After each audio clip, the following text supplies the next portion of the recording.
Basically انہوں نے انسانیت کے لیے کیا قربانی دی، ان کا کیا سسٹم تھا، وہ کیا لانا چاہ رہے تھے جو آج بھی ہم ان کو یاد کرتے ہیں، یہ اس کا مقصد کیا تھا؟ بات یہ ہے کہ حضرت امام حسین رضی اللہ عنہ، حضرت امام حسین علیہ السلام کی جد و جہد کو سمجھنے کے لیے ہمیں تھوڑا سا بیک گراؤنڈ میں جانا پڑے گا۔ بنیادی طور پر تو ہم یہ کہہ سکتے ہیں وہ اسلامی نظام حکمرانی نافذ کرنا چاہتے تھے، کیونکہ یزید کی حکومت بننے کے باعث اسلام کو بہت نقصان پہنچ رہا تھا۔ لیکن تھوڑا سا مجھے بیک گراؤنڈ میں جانے دیں تاکہ آپ سمجھ آ سکے۔ بیک گراؤنڈ یہ ہے، بات لمبی ہے لیکن مختصر ترین بات کروں گا کہ تمام پیغمبران کرام، پیغمبران اعظام کو جو بنیادی کلمہ دیا گیا تھا وہ ایک ہی تھا، لا الہ الا اللہ۔ تو جہاں پرابلم یہ ہوا ہے کہ جب خلافت راشدہ کے بعد بنو امیہ کی حکومت قائم ہو گئی تو انہوں نے بہت سے بنیادی مفاہیم کو توڑ مروڑ دیا جی، اس میں انحراف کر دیا، اس کا نتیجہ یہ ہوا کہ اسلام کا فہم لوگوں کے لیے مشکل ہو گیا۔ تو حضرت امام حسین علیہ السلام یہ لا الہ کی حکمرانی کا نظام نافذ کرنا چاہتے تھے۔ یہ اکیلا میں نہیں کہہ رہا، یہ گزشتہ 1300 سال سے یہ لاکھوں علماء یہ کہتے آ رہے ہیں کہ وہ لا الہ کی حکمرانی کا نظام قائم کرنا چاہتے تھے۔ اب سوال یہ کہ لا الہ کی حکمرانی کے نظام سے کیا مراد ہے؟ اس میں الہ ہے نا لفظ، بڑا ہی اہم ہے۔ اس کا جو عربی میں جو معنی ہے وہ یہ ہے کہ نوکری کرنا، خدمت کرنا، چاکری کرنا، محنت کرنا، مشقت کرنا، پوجا پاٹ کرنا، پرستش کرنا، یہ سارے مفاہیم الہ کے اندر موجود ہیں۔ اس کا مطلب یہ تھا کہ لا الہ الا اللہ کا مطلب یہ تھا کہ اللہ کے سوا کوئی محنت کروانے والا نہیں، کوئی نوکری کرانے والا نہیں، کوئی چاکری کرانے والا نہیں، کوئی خدمت لینے والا نہیں ہے، ماں سوائے اللہ کے، نہ کوئی پرستش کروانے والا ہے، نہ کوئی پوجا پاٹ کروانے والا ہے۔ یہ سارے مفاہیم اس کے اندر الہ کے اندر موجود ہیں۔ سب پیغمبروں کو اس کا بہت خوبصورت انداز میں پتا تھا۔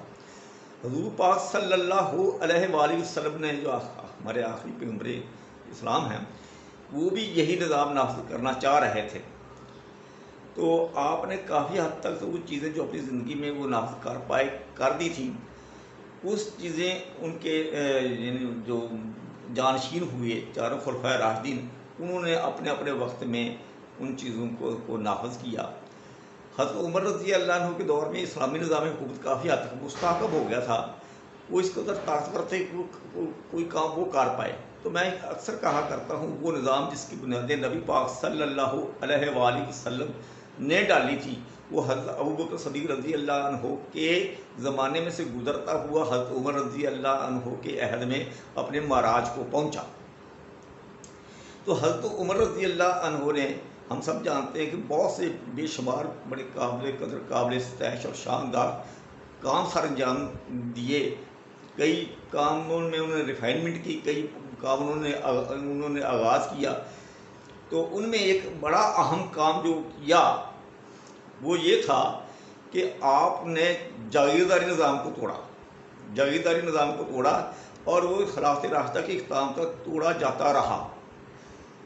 بہت حد تک اسلامی ریاست کی حدود کے اندر جاگیرداری نظام ختم ہو گیا تھا، لیکن لوگوں کو یہ نظام کا ٹوٹنا وارا نہیں کھا رہا تھا۔ تو کربلا کا وقوع ہوا۔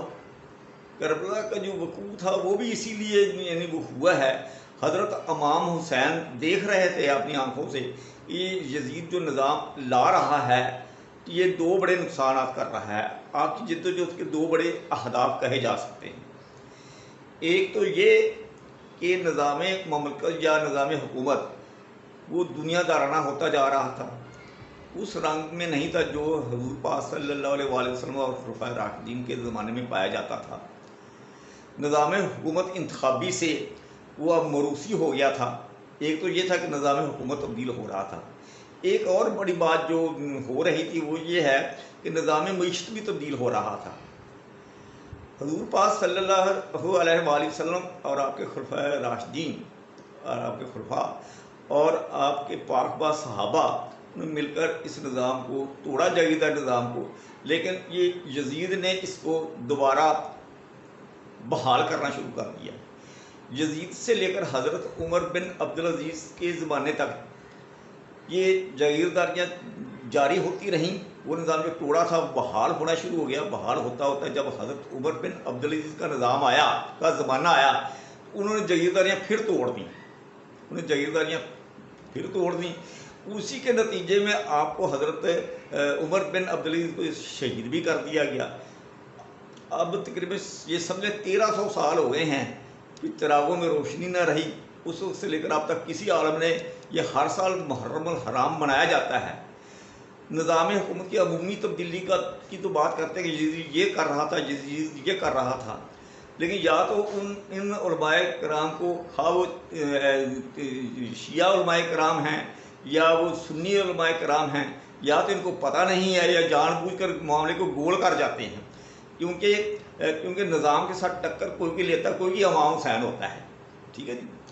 تو عرض یہ ہے کہ نظام ریاست بھی بدل رہا تھا، نظام معیشت، نظام اقتصادیات، مالی اور مالیاتی نظام جدید بدل رہا تھا، اور اس کو سرمایہ دارانہ بیسس پر استوار کر رہا تھا۔ سرمایہ دارانہ بیسس کا مطلب یہ ہوتا ہے پھر ریاست کے اندر چند لوگ موجیں کرتے ہیں، باقی لوگ جناب جی نا محروم رہ جاتے ہیں، جس کا نتیجہ یہ ہوتا ہے بے روزگاری ہوتی ہے، مہنگائی ہوتی ہے، غربت ہوتی ہے، افلاس ہوتی ہے۔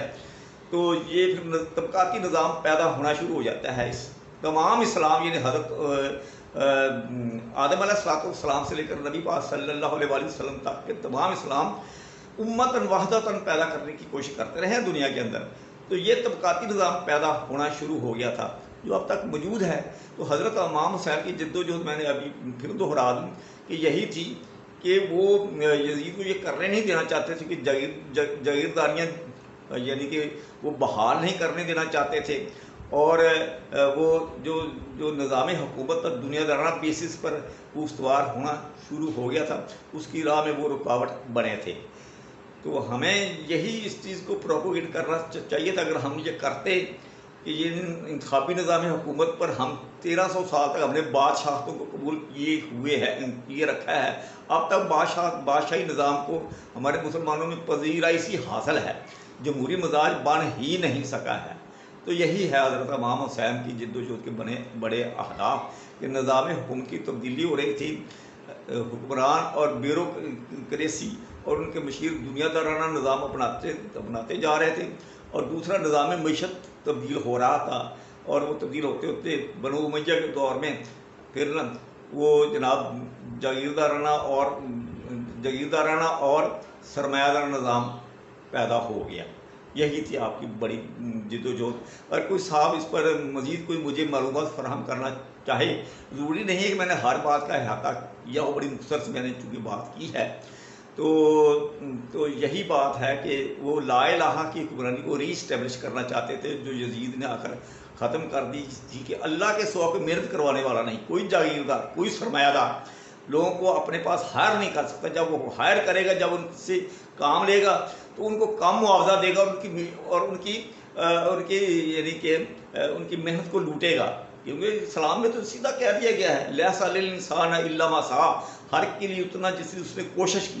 لیکن یہ ہمارے سارے دنیا کے اکیلے مسلمان ملکوں کے اندر نہیں، پوری دنیا کے جو جاگیردار سرمایہ دار ہیں یہ اپنے ساتھ کام کرنے والوں کو پورا معاوضہ نہیں دیتے ہیں، جس کا نتیجہ یہ ہوتا ہے کہ ذمہ داروں کے مزید مربے بنتے چلے جا رہے ہیں، اور سرمایہ داروں کے مزید کارخانے بنتے چلے جا رہے ہوتے ہیں، لیکن غریب جو محنت کش ہوتے ہیں ان کی آخری عمر میں ہڈیاں نکل آتی ہیں۔ تو یہی لا الہ کی حکمرانی سے مراد ہے جو میں نے ابھی آپ کو بتا دیا ہے، وما علینا الا البلاغ المبین۔